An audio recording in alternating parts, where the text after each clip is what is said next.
اقترب موعد بطولة كأس العالم في 2026 لتكون الأضخم في التاريخ، حيث ستقام المباريات في 11 مدينة في أنحاء الولايات المتحدة.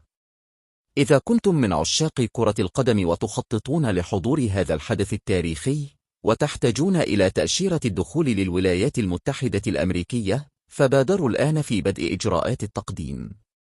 للتعرف على المتطلبات والخطوات، زوروا موقع ترافل ستات كاف صفحة US فيس.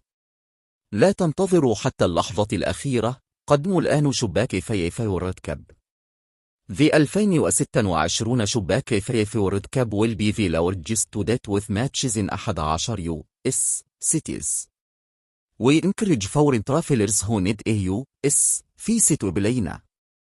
Visit Travel Stat CAF US Visas tab for information on visa requirements.